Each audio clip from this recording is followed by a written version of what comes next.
Rolling. नमस्कार, फिर एक बार आपका स्वागत है एमपी टुडे पर। और आज हम जहां बैठे हुए हैं वो दिनेश प्रभात जी का निवास है। दिनेश प्रभात जी पिछले कुछ दिनों से काफ़ी चर्चित हैं पूरे देश में, और चर्चा का विषय ये भी है कि उन्होंने एक ऐसी पोस्ट लिखी जिससे बहुत सारे लोगों के चेहरे साफ हो गए। तो सीधे उन्हीं से बात करते हैं दिनेश प्रभात जी से कि क्यों ऐसी पोस्ट उन्होंने लिखी है और क्या आगे की उनकी और रणनीतियाँ रहेंगी। प्रभात जी, बहुत बहुत आपका स्वागत है एमपी टुडे पर। बहुत बहुत आपका। मतलब ऐसा आपके क्या आया कि ऐसी पोस्ट लिख दी जिसमें चोर चोरनी, ये पूरे देश में साहित्यिक जगत में चोर चोरनी मच गया।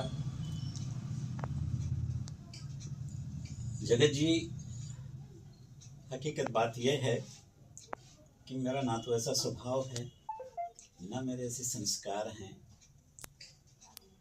और ना मेरा कोई इस तरह का मंच पर, कवि सम्मेलन के मंच पर कोई चरित्र रहा है। मेरी एक प्रतिष्ठा है, मेरी एक साख है, और मैंने मंच को अगर जिया है तो वो एक सरस्वती की आराधना की तरह जिया है। मेरी भाषा में कोई कटुता नहीं होती, किसी से ईर्ष्या नहीं होती, किसी के प्रति कोई घृणा नहीं है। मैंने हमेशा नई पीढ़ी को बढ़ाने का काम किया है। देश भर की प्रतिभाओं को ढूंढ ढूंढ कर लाया हूँ, और 13 साल से पत्रिका में ऐसे लोग जिनमें नई कविताएं भी हैं, बड़ी बड़ी लेखिकाएं भी हैं, और यही काम युवा कवियों में भी है। सबको मैं जो उस पर समेट कर लाया हूँ, चल रहा हूँ। यही कारण है कि मेरी एक अच्छी छवि बनी हुई है सबके बीच में जी। अगर किसी पोस्ट के ऊपर इतने सारे प्रतिक्रियाएं आई हैं, इतने टिप्पणियां आई हैं, इतने कमेंट्स आए हैं, तो आप देखेंगे कि उसमें महिलाओं के कमेंट्स आपको बहुत ज़्यादा मिलेंगे। हाँ, सबसे ज़्यादा महिलाओं के ज़्यादा मिलेंगे, और ज़्यादा लंबे लंबे मिलेंगे। इसका मतलब यह है कि वे मुझसे बहुत गहरे से जुड़ी हुई हैं, और इस आपके पोस्ट से सहमत भी हैं। किसी ने भी ऐसा कुछ नहीं किया, और वे मुझे सालों से जानती हैं। तो ऐसी स्थिति में ये जो आप डालने का बोल रहे हैं, दरअसल ये मेरा स्वभाव नहीं है। ये बदतमीजी का उसी की भाषा में दिया गया उत्तर है। आप देखेंगे, ये कोई ऐसी बात भी नहीं है। मेरी रचनाएं पूरे हिंदुस्तान में लोग अपने अपने ढंग से पढ़ भी रहे हैं, और मैंने कभी किसी को आज तक नहीं टोका। हाँ, 4 पंक्तियां तो आपकी लगभग सभी पढ़ते हैं। कई सभी लोग पढ़ते रहे हैं। कई लोग तो बिना नाम लेके सक्सेना जी जो पढ़ते रहे हैं, 25 साल पढ़ते रहे हैं, बिना नाम और बिना कहीं कहीं वो नाम ले देते थे दिनेश जी, लेकिन ये कंफ्यूज होता था कि वो दिनेश रघुवंशी हैं या दिनेश दिग्गज हैं। लेकिन चूंकि मैंने उनको छोटा भाई माना था हमेशा, उनसे बहुत मेरे अच्छे होते, गीत गाकर मैं उनको मंच का स्वर में जगह भी दी है, और रचनाएं भी छापी हैं। तो मेरा तो कुछ था ही नहीं किसी भी तरह का। लेकिन ये मंच की जो राजनीतियां हैं, एक दूसरे को गिराने और पछाड़ने की, वो बड़ों के द्वारा छोटों को कुचलने की, उनको कुछ नहीं समझने की, उनको 2 टके के समझने की, ये जो अहंकार जो इन बड़ों का होता है, तो मंच पर जो लड़ाइयाँ इसी की चल रही थी, उसमें ये शिकार हो गए। जब आप किसी के साथ ऐसा व्यवहार करेंगे, तो वो इस अवसर की तलाश में रहेगा कि कहाँ किसकी कमजोरी ढूंढी जाए। तो सबको पता, जब 70 से पढ़ रहा हूं मैं, मेरे मंच की शुरुआत इन्हीं पंक्तियों से हुई है। नीरज जी ने मुझे इन्हीं से प्रभावित होकर मुझे उपनाम दिया। पूरा नाम दिनेश कुमार सक्सेना था, तो मैंने पहले कुमार हटाया, बाद में कुमार लोग रखने लगे। सक्सेना हटाया क्योंकि उस समय बहुत लंबा नाम हो रहा था, तो मैंने कहा वो छोटा हो जाएगा। तो इस तरह से, तो जिसकी यात्रा इतनी लंबी रही हो, 99% कवि मेरे सामने आए हैं यहाँ पर, सब मेरे से कनिष्ठ भी हैं। लेकिन चूंकि मेरे स्वभाव में मंच की भूख नहीं रही, मैंने साधना को ज़्यादा है जो मतलब वो दिया, लेकिन मंच का सफर तो रुका नहीं। इसलिए नहीं रुका कि मेरी धारा अलग है, वरना मेरे दिमाग में अगर ये लालच होता मंच का, तो मैं भी जोड़ तोड़ करता। हाँ, इसी तरह से मैं भी लोगों से कहता है कि तुम मुझे बुलाओ, मैं जो तुमको बुलाऊं। हाँ, वही जो मंच की उसी राजनीति राय चलती है उसी और ईश्वर ने स्वभाव ऐसा तो बनाया है कि हम वहां भी प्रभावित कर सकते थे लोगों को। ईश्वर ने मंच की तरह पढ़ने की एक आवाज दी है, शैली दी है, प्रस्तुतिकरण का तरीका दिया है, और मौलिक लोग धुन पसंद करते हैं और अपनी एक मौलिकता के दम पर जीते हैं। मौलिक धुन भी आपको मौलिक मैंने दरअसल ये जो धुन है ये मैंने इसीलिए बनाई थी कि जो मंच पर जो चल रहा है वो उसकी पढ़ रहा है, वो उसकी पढ़ रहा है, हाँ, तो हमारी खुद की होना तो चाहिए। मेरी अपनी पहचान होना चाहिए। मैं एक हटकर रचनाकार के रूप में मंच पर जीना चाहता था। यही कारण था कि मैंने इस पे मेहनत की और मैं सुना भी रहा हूँ, आज भी सुना रहा हूँ। लेकिन ये धुन तो बहुत सारे लोगों ने यूज किया, आपने अभी उसको डाला भी है कि प्रताप वो इमरान प्रताप वही पढ़ा। लेकिन अनुसपन से आपको विशेष वो था, एक तरीके से आपत्ति थी, वो धुन को लेके थी या जो वो गजल पढ़ रही है उस गजल को लेके थी? उससे आपत्ति नहीं थी, उससे प्रेम बहुत था। अच्छा, उससे स्नेह बहुत था। जी। उनको मैंने मेरी धुन से, मेरी प्रस्तुति से ही प्रभावित होकर ही उन्होंने कविता की यात्रा शुरू की। जी। मेरे साथ बैठी, मैंने उनको जब छोटी थी तो सरस्वती वंदना कराई है मैंने, आप समझ लें। हमारे एक कवि मित्र थे यहाँ पर, गिरीश जी, उनकी पत्नी हैं, उन्होंने अपना नाम रखा था तपन, इनने अपना नाम रखा सपन। इनका नाम अनीता शर्मा है। मुझे इनसे इसलिए लगाव है कि ये हमारे पड़ोसी गांव की रहने वाली है। मेरा गांव भी वहां पर है और जब दोनों शहर में हैं और इनकी कविता में रुचि है तो मदद करना तो जरूरी था ही। स्वाभाविक एक लगाव है जो था अपना। मैंने उनको कभी वो नहीं, वो मेरे से बहुत आदर देती हैं, मेरे से बात करती हैं, हमारे जो वार्तालाप तीज त्योहारों पे ये बधाइयाँ का होती, वो वाली कोई बात नहीं। और मैंने उनको इतने सालों तक टोका भी नहीं, कभी भी नहीं रोका। मैं जानता हूं कि अगर मेरी ओरिजिनल है तो है, लोगों ने पहले से सुन रहे हैं, तो बहुत बाद में आई हैं। दिक्कतें दूसरी जगह से शुरू हुई है, उसमें कहीं से भी अनु से कोई विवाद लड़ाई जैसा नहीं है। घर पे आई हैं, हम जाते हैं, बात सिर्फ इतनी है कि जब वो उनको पता है कि उन्होंने मेरी धुन से जो कविता की यात्रा शुरू की है, पढ़ती हैं, वो भी रचनाएं उनके पास जो दूसरे उसमें पढ़ती हैं, तो मेरे दिमाग में एक वो भावना कूट कूट कर भरी हुई है कि चाहे हमारा कोई गुरु हो, चाहे हमारा कोई अभिभावक हो, प्रेरक हो, तो जब उसके सहारे से आप कहीं ना कहीं से भी मदद लेते हैं, आगे बढ़ते हैं, तो उसके प्रति कृतज्ञ होता है आदमी, उसके प्रति आदर का भाव होता है। और यदि आप मंच पर जा रहे हैं तो मेरे ख्याल से ये उसका भी बड़प्पन होता है कि वो ये कह दें कि देखिए ये धुन पर है जो गीत लिखते हैं प्रभात जी, सालों से लिखते हैं, लोकप्रिय हैं, तो मैंने भी उस पर अपने कुछ कलम चलाने का प्रयास किया है। उस धुन पे प्रयास किया है तो मैंने लिखा है तो आप देखिए मैं कितना सफल हुई हूँ या नहीं हुई। एक बहुत अच्छा तरीका होता है रचनाकार का अपने को प्रस्तुत करने का, उससे उसका भी कद ऊंचा होता है और जिसके रास्ते पर वो चल रही हैं उसको भी अपने उसके ऊपर गर्व होता है। ये इतनी सी बात है। क्योंकि मैंने कहा नहीं उनको कभी भी, इसलिए नहीं कहा कि चलिए जो सबको पता है कि मैं भी भोपाल का हूँ, वो भी भोपाल की हैं, दिक्कत वाली कोई बात नहीं थी, सब लोग यहाँ जानते हैं। दिक्कत मुझे ये हुई कि इन्होंने चूंकि वहां पर मंच पर नहीं बोला, अच्छा नहीं बोला कि ये प्रभात जी से मतलब प्रेरित हूं मैं या कहीं भी हूं, उसका नतीजा ये हुआ कि ये दूसरी जो रचनाकारें हैं, कवित्रों में भी वो प्रतियोगिताएं चलती है ना, प्रतिद्वंद्विता चलती है, इनमें प्रतिस्पर्धा चलती है।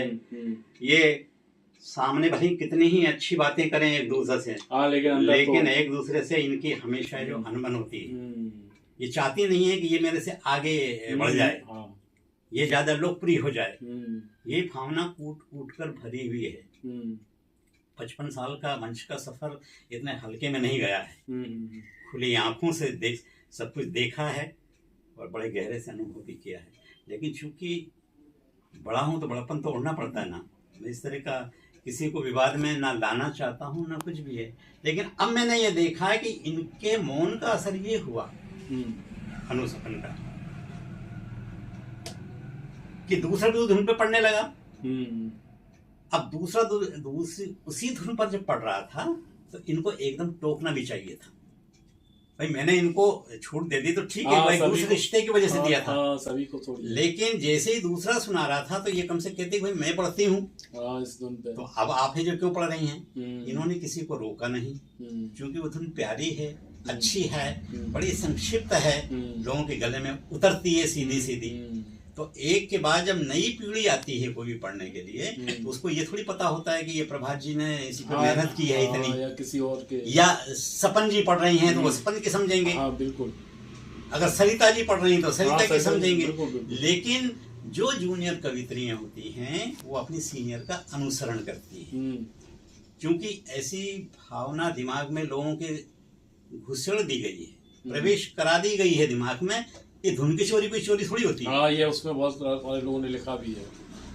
तो ये जो ठूस कर भरी हुई है ये बात, चोरी ये तो मुझे चोरी होती है। ये मुझे जो ये अच्छी नहीं लगी थी, उसका नतीजा ये हुआ कि वो एक ये जो धुन प्यारी है इसको इतने लोगों ने अपनाया, ये कर रहे थे, तो मैं कहीं खो गया था। हम्म, जबकि मैं भी मंच का रचनाकार हूँ, हम्म, मैं भी जाता हूँ मंच के ऊपर पढ़ता हूँ। हम्म, सवाल यह है कि आप ज्यादा जाएंगे, आप वीडियो डालते रहेंगे, हाँ, तो आप रीले डालते रहेंगे, तो वो निश्चित को ये समझेगा कि आप ही की आप ही की है। तो ये आपका दायित्व है कि आप ये हाँ, ये स्पष्टीकरण साफ करें करें कि हमारा जो मूल जो रचनाकार हैं, जो इसके सृजनहार हैं, हाँ, वो ये कहीं है। गुम नहीं हो जाए।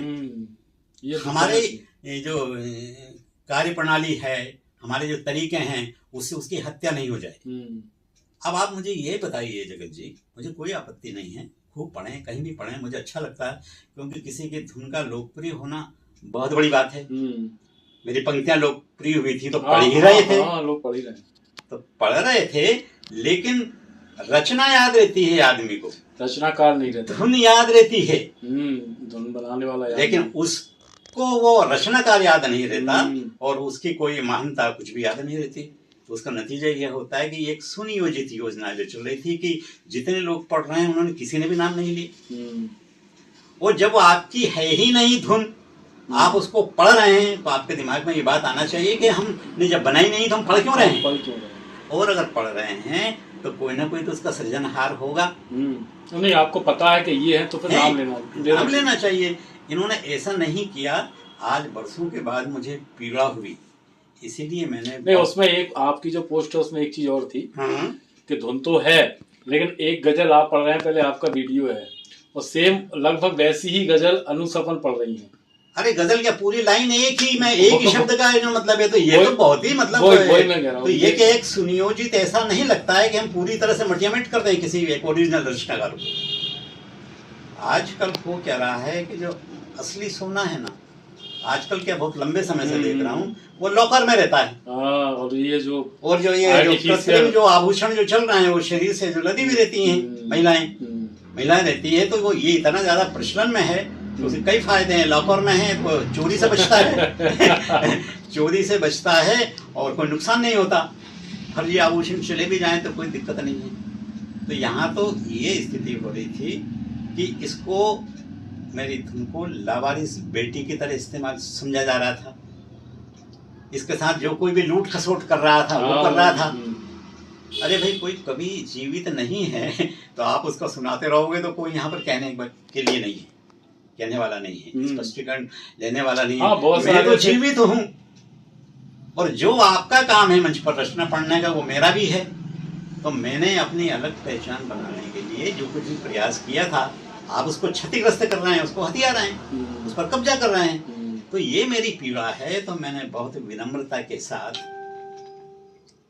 आपने देखा होगा मैंने जो पहले ही पंक्ति लिखी है उसमें लाडली बहना लिखी है, लेकिन दूसरी आपकी जो पोस्ट है उसमें चोर चोर नहीं लिखा है। वो चोर इसके लिए नहीं लिखा है। अच्छा, ये जिसने बदतमीजी से मुझे ये बताने की कोशिश की है कि मैं चोर हूँ या मैंने पंकज उदास की मैंने भी की है, और ये उस पंकज उदास के ऊपर लिखनी है, उसने जिस शब्दावली का प्रयोग किया है उसके लिए मैंने इस शब्द का इस्तेमाल किया है, क्योंकि वो निहायत अहंकारी है, घमंडी है, नक्सड़ी है, और उसने बहुत बेहूदे ढंग से अपनी जो कनिष्ठ जो कवित्रियां हैं उनका अपमान किया है, उनके रास्ते रुके हैं, और ये चीज़ें जिनको मैं बढ़ा रहा हूँ पूरे देश में, यदि ये उनको क्षतिग्रस्त करती हैं इस ढंग से और उसके बाद बढ़ाने वाले को भी नुकसान पहुंचाती हैं, तो ये मेरे लिए बहुत पीड़ादायक था। और मैंने उनकी भाषा में ही उनको जवाब दिया, इसलिए मैंने उसका नाम नहीं लिखा क्योंकि इन्होंने उस पोस्ट में मेरा नाम नहीं लिखा था।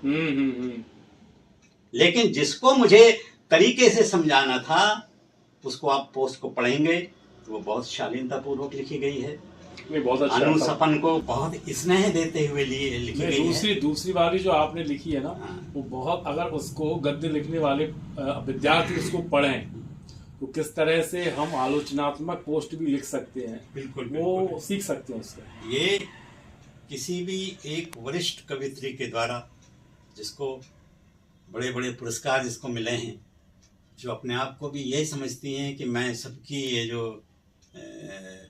मुखिया जैसी, मार्गदर्शक जैसी, या जिसको एक रचनाकारों के ऊपर, हाँ, संरक्षक भी कह सकते हैं उनको, लेकिन जो रूप आया था वो रचनाकार का नहीं आया। वो जैसे कोई तानाशाह होता है ना, कोई कि हम ही हम हैं, बाकी हैं कहीं कुछ नहीं है। जो रचनाकार मुझसे ये कहे कि मैं अपने आप को तुलसी से कम नहीं समझता या रसखान से कम नहीं समझता, मैंने आज तक दावा किया क्या कभी? किसी से नहीं कहा।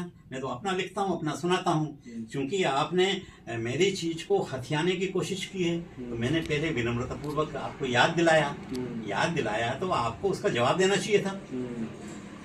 उस पोस्ट पे कोई भी नहीं आया, अनुजी भी नहीं आई और वो भी नहीं आई, लेकिन मुझे शर्मिंदा करने के लिए, मतलब चोरी और ऊपर से सीधा चोरी, आप अपनी वाल पे जो मतलब पोस्ट लिख रही हैं और उसमें बदतमीजी के शब्द लिख रही हैं पूरे के पूरे, और आप ये दिखाने की कोशिश कर रही हैं कि मैं तो उनकी धुन पर पढ़ रही हूँ। जब पंकज उदास की धुन पर पढ़ रही हैं, आप पहले ही लाइन में लिख रही हैं कि मेरी धुन पंकज उदास की है, पंकज उदास से मिलती है, मैं उनकी धुन पर लिख रही हूँ मेरे मुख तक। हाँ, तो ये सिद्ध हो गया कि वो भी चोरी की ही सीधी बात है। मुझे तो छोड़ दीजिए, एक तरफ रख दीजिए, लेकिन आप अपने आप में पहले ही लाइन में ये स्वीकार कर रही हैं कि मैं है जो किसी की धुन पर काम कर रही हूँ। तो पहले ही नजर में आपने खुद नहीं स्वीकार किया कि मैं धुन की चोरी करती हूँ। अब दूसरी लाइन आप लिखती हैं कि मुझे जो एक मेरे जो परम मित्र हैं, उन्होंने बताया कि ये उसकी धुन है। अरे तो भाई, आप इधर कह रही हैं कि मैं उनकी धुन पर लिख रही हूँ, और दूसरी लाइन में आपको ये पता ही नहीं है कि मैं किसकी धुन पर लिख रही हूँ, एक मित्र कोई बता रहा है। अब विरोधाभासी पूरी तरह विरोधाभासी है। आपके स्वीकार करने के बाद कि उनकी धुन है, आपकी जो मौलिक जो रचनाकारिता है वो प्रभावित होती है, और आपका ये खुद को मौलिकता से नवाजना, खुद को, इसका मतलब उतर जाता है। ये विवाद यही खत्म होगा कि भी चलेगा? ये तो उनके ऊपर डिपेंड है। उनके ऊपर डिपेंड है। मेरे हाथ में पहले भी नहीं था, पहले भी मैंने खड़ा नहीं किया। अगर कोई ऐसा करेगा तो आप फिर से विरोध करेंगे? नहीं, कोई अगर इस तरह से चोरी करता है, चाहे धुन हो, चाहे गीत हो या गजल, मेरी एक ही मान्यता है कि जो भी कवि होता है, गीत भी उसका होना चाहिए, धुन भी उसकी होनी चाहिए, यहाँ तक कि प्रस्तुतिकरण का ढंग भी है जो उसका मौलिक होना चाहिए। तभी वो भीड़ में अलग दिखेगा कि ये एक रचनाकार है। आप जहां भी किसी से कुछ भी लेने की कोशिश करेंगे तो आप रचनाकार नहीं हैं, आप कवि नहीं हैं किसी भी हालत में। क्योंकि मैंने उसमें भी लिखा था कि खोटा सिक्का असली सिक्के को चलन से बाहर कर देता है। तो यही चाल मेरे साथ अपनाने की कोशिश की है, और यही कविताओं में हो रहा है। असली कविताएं तो गायब हो गई ना। हाँ, सब कुछ ऐसे ही चल रहा है। सारे के सारे नोक झोंक हैं, चुटकुले हैं, पेरोडियां हैं, चोरियां हैं, धुनों की, गीतों की चोरियां हैं, पंक्ति की चोरियां हैं। तो आज पूरा जो युवा वर्ग है आज का, वो दिग्भ्रमित हो चुका है और इन्हीं को कवि मानता है। तो असली कवि की तो हत्या हो ही चुकी है। और ये अपनी पोस्ट में जो लिखती हैं कि एक कवि है जो चिल्ला चिल्ला करके रहा कि कवित्रियां हमारी हत्या कर रही हैं। तो ये जो मैंने डाल रखे हैं वीडियो, ये क्या बोल रहे हैं? ये हत्या नहीं है। जो चीज आपकी नहीं है तो आप उसका उपयोग क्यों कर रही हैं? क्यों कर रहे हैं? सही बात। और कर भी रही हैं उपयोग, तो आपने जो उससे पूछा हाँ, उससे परमिशन ली, हो सकता मैं कह देता हाँ, ठीक है अनुमति ले ली। पढ़िए कोई दिक्कत नहीं, लेकिन आपकी ड्यूटी थी कि जितना महत्व आप हमारी धुन को दे रही हैं उतना ही महत्व उस रचनाकार को भी दीजिए, ताकि सही बात मंच पर पहुंचे लोगों के कि वास्तव में इसका वो कौन है। आप हमको गुम करके खुद जिंदा नहीं रह सकती, बहुत अच्छी बात, चाहे वो कवि हो चाहे कवित्री हो। बहुत बहुत धन्यवाद। और वही एक मन में एक पीड़ा थी जो मैंने जो उसको पोस्ट मानव से कहा, उस पोस्ट को देख के कोई भी ये नहीं कह सकता है कि मेरी भाषा क्रूरता है। बहुत अच्छी लगी आपने जिस तरीके से लिखा है, बहुत बेहतरीन लिखा है। समझाना था उसके साथ उसी भाषा का प्रयोग है, और जिसने गीतकार की पटरी से उतरने का प्रयास किया और अपना दूसरा रूप दिखाने की कोशिश की, उसको मैंने उसकी भाषा में जवाब दिया। बहुत बहुत धन्यवाद दिनेश प्रभात जी। तो ये दिनेश प्रभात जी थे कि चोरी के चुटकुले, चोरी के गीत और चोरी की धुन अब मंच पर नहीं चलेगी। अगर ये सब करने का प्रयास किया गया तो दिनेश प्रभात जी जैसे मौलिक रचनाकार जो धुन, गीत और प्रस्तुति अपनी उनकी खुद की होती है, वो खड़े हो जाएंगे और खड़े होकर सबको टोकेंगे। बहुत बहुत धन्यवाद।